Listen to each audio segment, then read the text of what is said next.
Hey y'all, Ryan Sprague here. As you all know, the Somewhere in the Skies podcast is always free to consume, but it isn't free to create. That's why I've started the Somewhere in the Skies Patreon campaign. On a monthly basis, you give what you think the show is worth. You'll be helping the show continue, grow, and to be something truly communal. And remember, there are rewards for each level of contribution, and the list is only growing. So please, help Somewhere in the Skies now by becoming a patron. To contribute and to learn more, visit www.patreon.com/somewhereskies. Thank you for your support. And now, on with the show. Welcome to Somewhere in the Skies. I'm your host, Ryan Sprague. And today, we're going back to a year in history when a string of UFO events across the world made us truly think, what are these highly anomalous vehicles in our skies? And who or what is in control of them? This is 1967, the year of the UFO.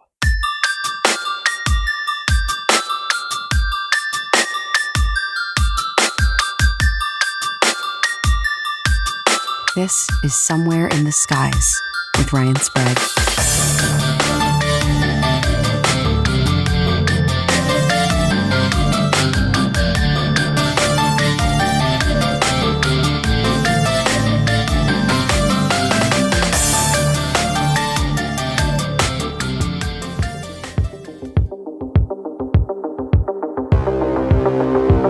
There are certain years in UFO history that conjure very specific images. 1947 makes us think of Kenneth Arnold and the beginning of the flying saucer craze. That same year, presumably one of these saucers crashed in the vast desert outside Roswell, New Mexico. Headline edition, July 8, 1947. The Army Air Forces has announced that a flying disc has been found and is now in the possession of the Army. Army officers say the missile, found sometime last week, has been inspected at Roswell, New Mexico, and sent to Wright Field, Ohio, for further inspection. 1952 makes us remember the Washington, D.C. flap, where UFOs were sighted over the Washington National Airport, and even over the nation's capital. In Washington, ghost-like objects dart across the radar screen at the CAA Traffic Control Center at National Airport for several hours, traveling more than 100 miles an hour. Air Force jet fighters spend several hours chasing the objects plotted on the radar scope. General Sanford, Air Force Intelligence Director, confirms that the objects are not secret American weapons and reiterates the Air Force's obligation to investigate. 1980 ushers in the famous Rendlesham Forest incident, where UFOs were reported in and around joint military bases in England. But one year really caught my attention recently while I was reading through old case reports, and I was astounded by the sheer amount of varying phenomena at play. The year was 1967, and it proved to be one of the strangest and most active years in UFO history. Let's take a look back at some of the most pivotal cases brought to our attention by UFO researchers across the world.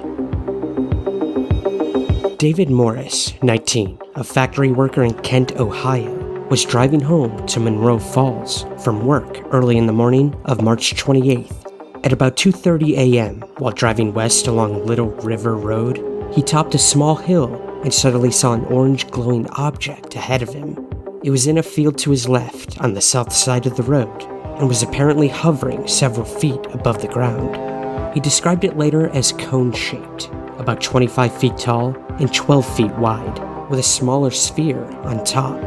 As Morris slowed his car down for a better look, he saw 4 or 5 small figures scurrying quickly back and forth across the road, about 50 feet ahead of him. They appeared between 3.5 feet and 4 feet tall, and they gave off the same soft orange glow similar to the object. Morris quickly slammed on the brakes, but, unable to stop in time, struck one of the beings as it crossed the road. He heard a thump at the moment of impact and saw the being's raised hand as it was struck. The car traveled about another 10 feet before it stopped. Morris turned and looked around, his hand on the door. He saw a group of little figures standing as if clustered about something lying on the road, and suddenly, frightened, he sped off.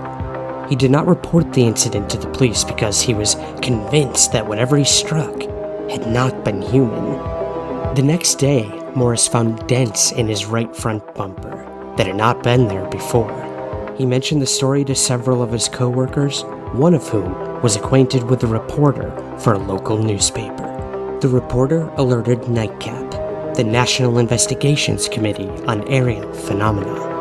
The incident was carefully investigated by Charles E. Toner and Roy Wiley of the Pittsburgh NICAP Subcommittee on several subsequent occasions. The case remains an unknown. Guy Tossi and Will Begay were driving south on Highway 26 just outside Ryrie on November 2nd, 1967, in Idaho. It was about 9:30 p.m. There was a sudden blinding flash of light in front of their car, followed by the abrupt appearance of a small dome-shaped UFO. The dome was transparent, and in it were two small, strange-looking occupants. The car was brought to a stop. Begay, driving, did not have to apply the brakes, however, and the object hovered about 5 feet above the highway immediately ahead of them. It was about 8 feet wide and flashed green and orange lights around the rim. The area was bathed in a vivid green light. The dome opened as if hinged, and one creature emerged, apparently floating to the ground. It was about 3.5 feet tall, and on its back was a kind of pack that protruded above and behind its head. Its face was oval and heavily pitted and creased. 2 small, round eyes and a straight slit-like mouth completed the facial features. Large ears stood high on the hairless head. Approaching the driver's side of the car, the alleged being opened the door and slid behind the wheel. Horrified, the 2 witnesses pushed over to the right. The car began to move, whether driven by the being or towed by the UFO was uncertain. It was taken well out into a field of stubble wheat, and the UFO kept a fixed position a few feet in front of it. As the car stopped, Tossi, sitting next to the door, suddenly opened it and bolted, running for the nearby farmhouse of Willard Hammond, about a quarter mile away. He later reported being followed by a bright light, presumably carried by the second occupant. Meanwhile, in the car, Begay cowered in the front seat in a state of near shock, while the first creature jabbered unintelligibly at him, making sounds that were high and rapid, like a bird, he would say. The second being, who had apparently given up chasing Tossi, returned to the car. The first being then got out, and the 2 beings rose up and into the UFO, which ascended in a zigzag path. Meanwhile, at the home of Willard Hammond, Tossi could scarcely make himself understood by the astounded farmer and his family. After having calmed him down, they accompanied him back to the field, where they found the car. Begay was sitting nearly speechless with fright, his eyes tightly closed. The engine was running and the lights were still on. About 15 minutes had elapsed from the moment the young men had seen this flash. Hammond listened to their story and then followed the frightened boys home in his car. Perplexed, he later stopped at a local bar and grill to see if he could learn anything about this all.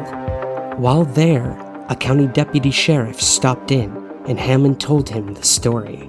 Later, both witnesses also came by and voluntarily told the deputy sheriff, in their own words, what had happened. State police were summoned and an investigation began.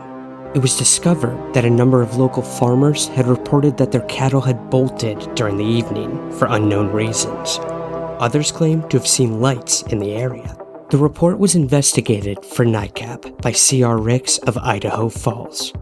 During his investigation, he learned of a man who claimed that on the same night he had a similar encounter. Ricks eventually tracked this man down and confirmed the report, although the witness was emphatic about not revealing his name, and he was reluctant about discussing the details of his encounter. With very little else to go on in terms of investigation, NICAP decided that this case was also to remain unknown. In central Montana, Thursday morning, March 16, 1967, the E-Flight Missile Combat Crew was below ground in the Echo Flight Launch Control Center. During the early morning hours, more than one report came in from security patrols and maintenance crews that they had seen UFOs. The UFO was reported directly above one of the E-Flight launch facilities, or silos. It turned out that at least one security policeman was so frightened by this encounter that he never again returned to security duty. A short time later, the deputy crew commander, a first lieutenant, was briefing the crew commander, a captain, on the flight status when the alarm horn sounded. Over the next half minute, all 10 of their missiles reported a, quote, no-go condition. One by one across the board, each missile had become inoperable. From there on, all hell broke loose. The following is direct testimony by Robert Salas, who was on duty that day as Deputy Missile Combat Crew Commander. Good afternoon, my name is Robert Salas. In 1967, I was a first lieutenant stationed at Maelstrom Air Force Base, Montana. I was a missile launch officer. My commander at the time was Lieutenant Fred Mywald. Sometime in the evening hours on March 24th, I received a call from one of my topside guards, the flight security controller, stating that they had been observing strange lights in the sky making odd maneuvers and wanted to report it. I thought it was kind of a strange report, but I took it seriously. You have to understand we were protecting nuclear weapons, and the reports we generally got were very professional. At any rate, I kind of dismissed the call. He called back about 5 minutes later. This time he was screaming into the phone saying they're looking at an object, a red glowing object hovering just above our front gate. This object was about 30 feet in diameter. He couldn't make out too much of the details of the object, only that it was pulsating, and he had all the guards out there. He was very frightened, wanted me to give him direction. I think I said something like, make sure nothing comes inside the perimeter fence. He immediately hung the phone up. I went to wake my commander, Fred Mywald, who was taking a rest break, started to tell him about the phone call, and just as I told him, our missiles began going into what's called a no-go condition, or unlaunchable. Essentially, they were disabled. One of this object was still hovering over our site, our launch control facility. At that point, we went through our procedures. He reported back to the command post the incident. We also had some security lights, meaning security incursions at some of the launch facilities. So I called the guard back upstairs and directed that a security team be sent out. At this point, the guard told me the object had left at high speed. Again, silent, no noise. The security guards got out to the launch facility and reported back that they were seeing this object again. They also lost radio contact. This incident terminated at that point. We reset the security alarms, but the missiles themselves were still disabled. We had to call in for maintenance teams to come out and bring them back up on alert. The main indication we got from our equipment was this was guidance and control system failure. I want to emphasize that the security people upstairs had no control authority over. They had no equipment up there, no ability to affect any kind of system shutdown on our missiles. All the control systems were underground. We were relieved the next morning. I reported back to the command post. The base, Maelstrom, reported to our squadron commander. He was white as a sheet, didn't know how to explain the event. I asked him specifically if it could have been an Air Force exercise, and he assured me that it was not an Air Force exercise. There was also a member of the Air Force Office of Special Investigations in the room. He ordered us to not ever talk about this. I even signed a non-disclosure statement to that effect. For many years, the Air Force has maintained that no reported UFO incident has ever affected national security. It's established fact that a large number of Air Force personnel reported sighting UFOs. At the time, many of our strategic missiles became unlaunchable. So you tell me, that's not a national security threat? There is clearly a great discrepancy between the United States Air Force's public position relative to UFOs and national security, and the established facts of this case. October 24th, 1967. This happened between Oakhampton and Halsworthy in Devon, in the southwest of England. Two on-duty uniformed police officers, Clifford Waycott and Roger Willey, had spotted a pulsating flying cross while driving through Devon. It was seen at low altitude, moving above the treetops of the surrounding countryside. Intrigued, they began to chase the flying cross. However, they were never able to significantly gain on it. At times, the object slowed to about 50 miles per hour, and at one point came to a complete stop in midair. The pursuit involved speeds of up to 90 miles per hour and covered a distance of about 14 miles. Whenever they did gain a little ground on the object, it would simply accelerate away from them. Eventually, they reduced their speed, fearing an accident themselves. The closest distance that they reached the UFO was about 400 yards. At one point, they stopped at a farm to wake up the owner so they could gain some corroboration that they were not mistaken in their sighting. At a later press conference, Waycott said, quote, "The light wasn't piercing, but it was very bright. It was star-spangled, just like looking through wet glass. And although we reached 90 miles per hour, it accelerated away from us," end quote. Before the object disappeared from view, they saw a second UFO that was also cross-shaped, very bright, and made no noise. Both officers were impressed by the relevant speeds of these objects as they quickly departed, especially the first one. Consul Willie just said, "Here we go then," and we drove off after it, if you know what I mean. What kind of speed were you travelling at? We were travelling very fast. 60 south, was it? No sound that I heard at all. There was no outside noise apart from the noise of the car itself. And the acceleration away from us was terrific. So really, we didn't get under it to hear any sound. But you were really close enough to be absolutely certain that your eyes weren't fooling you. Oh yes, it was just in front of us.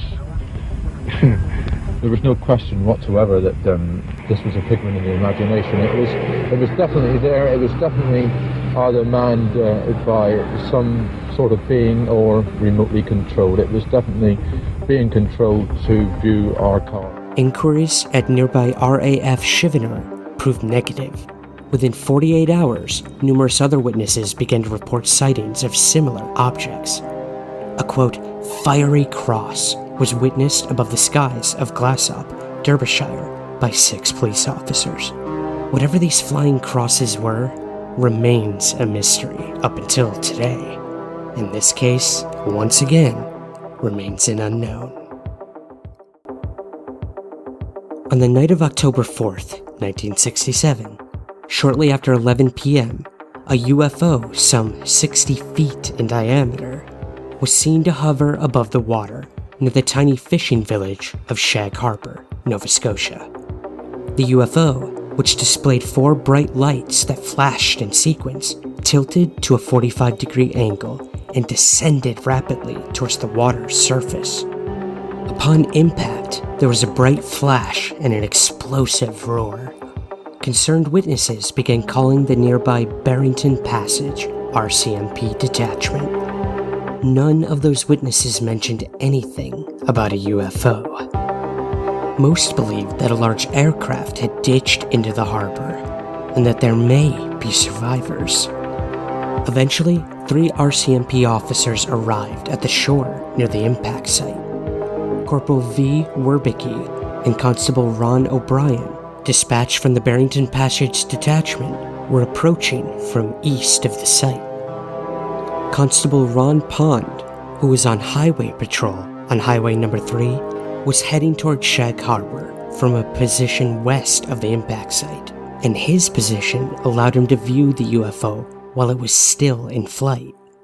When all three officers met at the impact site, they found that the UFO was still floating on the water, about a half-mile from shore. It was glowing a pale yellow and was leaving a trail of dense yellow foam as it drifted in the ebb tide. Neither the Rescue Coordination Center in Halifax nor the nearby NORAD radar facility at Bacaro, Nova Scotia, had any knowledge of missing aircraft, either civilian or military. Pond reported that the object had, quote, changed during its descent to the water's surface, as in it changed shape, and that it appeared to be no known object. Later, other local witnesses described much to the same details of those of Pond. Also, a Coast Guard lifeboat from nearby Clark's Harbor and several local fishing boats were summoned to investigate. But the UFO had submerged before they reached the site. The sulfurous-smelling yellow foam continued to well to the surface from the point where the UFO went down, and about a 300-foot slick developed. Search efforts continued until about 3 a.m., and then resumed at first light the next day. Everybody involved was convinced that something, that is, something real and unidentified, had gone into the water. The next morning, a preliminary report was sent to Canadian Forces headquarters in Ottawa. After communicating with NORAD, Maritime Command was asked to conduct an underwater search as soon as possible for the object. 7 Navy divers from the HMCS Granby searched throughout the daylight hours until sundown of October 8th. On Monday, October 9th, Maritime Command canceled the search effort, claiming no results. Outside of the local area, media attention quickly faded. The Shag Harbor crash retrieval became case number 34 in the infamous Condon Committee report, which would serve as Project Blue Book's swan song. The case was brought to Dr. Condon's limited attention by the late Jim Lorenzen of the Aerial Phenomena Research Organization. Dr. Levine, the investigator assigned to the case, allocated the grand total of 2 long-distance phone calls to this investigation. One call was to the watch officer at Maritime Command, and the other was to an RCMP spokesperson. Dr. Levine was assured that there was nothing to this case, and that further investigation was futile. Thus, interest in the Shag Harbor case withered away. Yeah, tell that to the locals in Nova Scotia, who are still investigating this case up until today. Me and a bunch of friends were in Barrington, and we were taking some of them home to Woods Harbor, and as we was coming up through Shag Harbor, roughly where the post office is, we see a bunch of lights in the sky, and it was in over the land here, not in over the water. And as we just thought it was an airplane, and as we was driving along, which was probably roughly 2 or 3 miles, we could see the light the whole time. And as we was coming up over the hill there, just before we got to the top of the hill, the light went from flat to a 45-degree angle, and we lost sight of it. As we made the top of the hill, we could see the light up off of there in the water, probably 100 to 150 yards from shore. And you got to remember, back then there was no street lights, and none of these buildings or houses was here. And even back there on the hill where we walked up, there's a lot of trees now, that was all barren land. But the light was up here roughly in the water, a couple 100 yards offshore, and it drifted the whole way down by here, roughly 200 to 300 yards offshore. It was a yellowish half globe, probably 16, 18 inches in diameter. The last case we're going to cover in 1967 is a very important UFO close encounter of the second kind that comes to us from Canada. This amazing account details the experience of Stephen Michalak of Winnipeg. Mikulak earned his living as a mechanic, but was an amateur geologist, and while enjoying a few days off, he decided to do some prospecting. He tried his luck in the Whiteshell Provincial Park. This area was by no means new to Mikulak. He'd spent considerable time in this vicinity of the lake near the park. Mikulak had followed reports of quartz veins being found in the area around Falcon Lake. There were also reports of silver being found in the area, and Mikulak was on the trail of this valuable metal on May 19th, 1967. He traveled by bus from his hometown of Winnipeg to a motel on the Trans-Canada Highway the night before. Mikulak rose early that morning, heading into the vast beauty of the wilderness. Only a couple of hours had transpired before he found a quartz vein by a small brook. After breaking for a quiet lunch, he resumed his hobby. At about 12:15 p.m., his attention was drawn away from his labors by the sound of geese passing overhead. Looking up to see them fly over, he was shocked to see two red, glowing, elongated objects descending from the skies. As they came even closer, their shape was defined more as disc-shaped. As he stood, mesmerized by the sight, one of the craft abruptly stopped and hovered in midair. The other continued its downward flight until it landed on a big, smooth rock only about 150 feet away from him. The hovering craft began to move away, and as it went, it changed colors from red to orange and finally gray. It disappeared into the clouds above him. The landed craft also began to change its color in the same pattern. Finally, the gray turned into what appeared to be hot stainless steel with a golden glow. Mikulak had been wearing his protective welding glasses earlier, and now they protected his eyes from the brilliant purple lights shining through openings in the front of this craft. He could now smell something like sulfur and hear a type of hissing sound. Curiosity overcame him. He knew he was looking at something he thought he would never see. A craft from another world. The only emotion more powerful than his curiosity was the gripping fear that held him in his tracks. He did, however, have the presence of mind to sketch the object, never moving a step. After approximately 30 minutes, he was frightened to see a door open from the side of this object. He could now see inside the craft. The interior was brilliantly lighted. Pulling all the courage together that he could, he moved closer to the craft. As he reached a point of about 60 feet from the mysterious flying object, he could hear two voices conversing above other sounds coming from inside the object. Being a multilingualist, Mikulak tried several languages to communicate with whoever or whatever was inside. First, he called out in English. No response. Then Russian, German, Italian, French, Ukrainian, then English again. All of his efforts failed to draw a response from inside.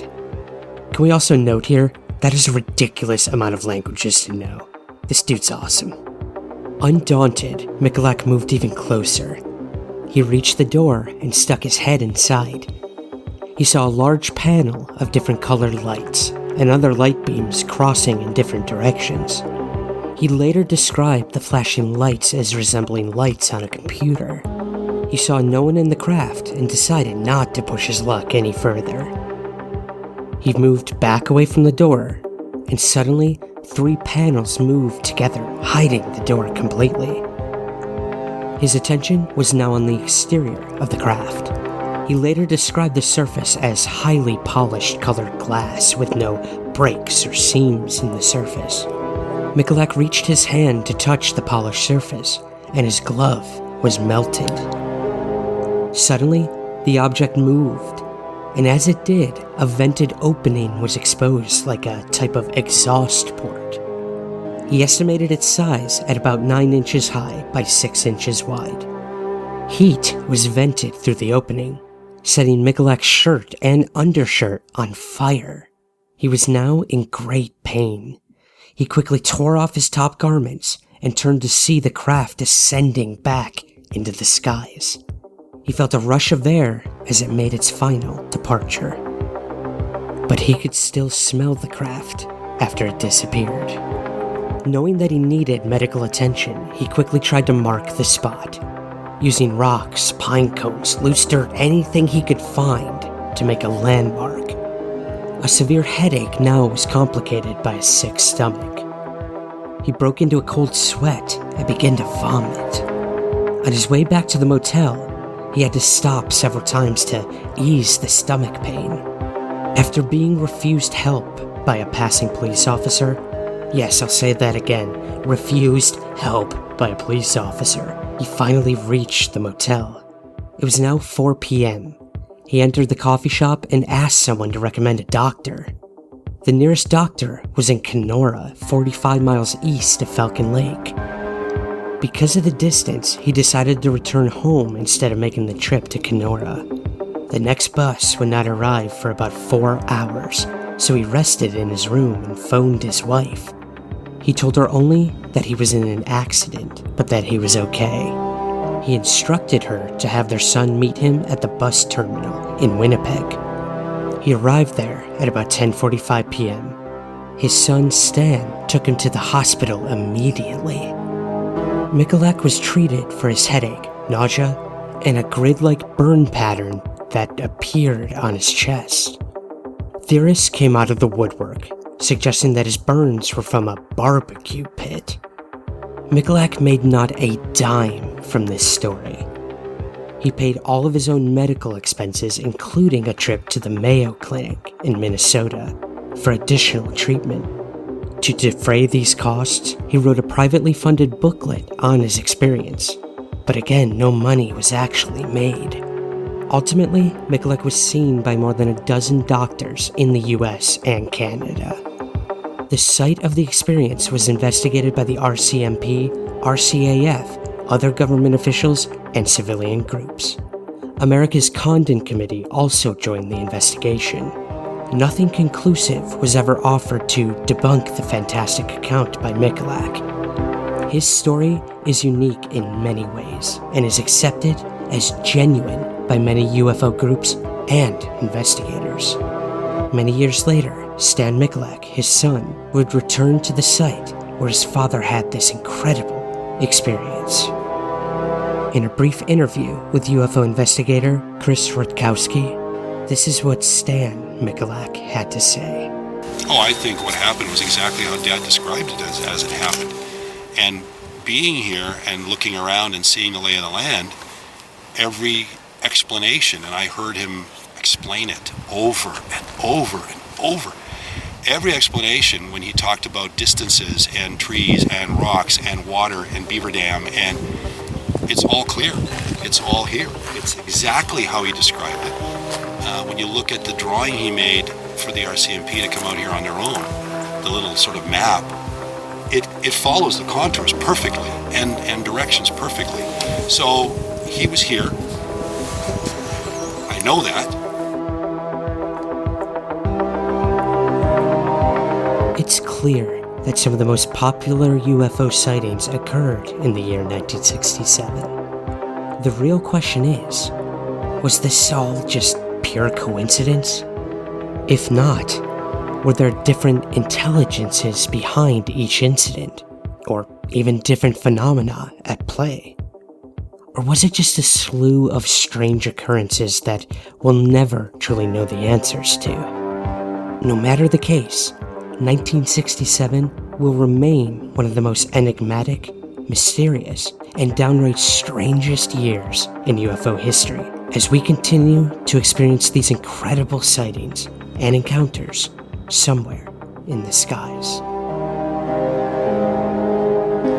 Thank you as always to the E1 Podcast Network, KGRA Radio, and to you for listening.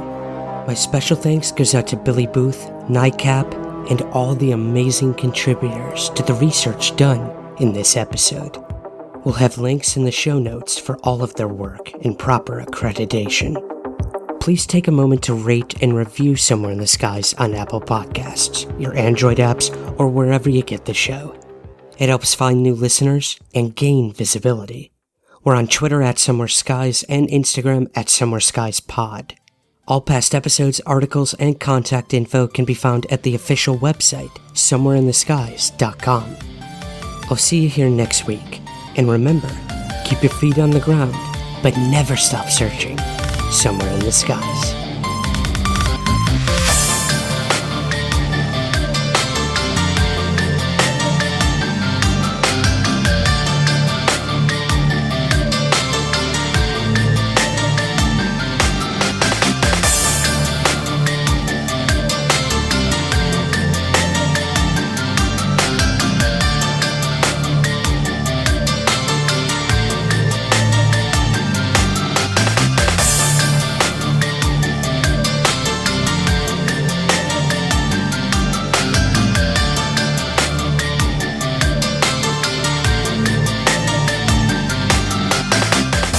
Somewhere in the Skies is produced by Third Kind Productions in association with the Entertainment One Podcast Network. To learn more, visit entertainmentonepodcast.com.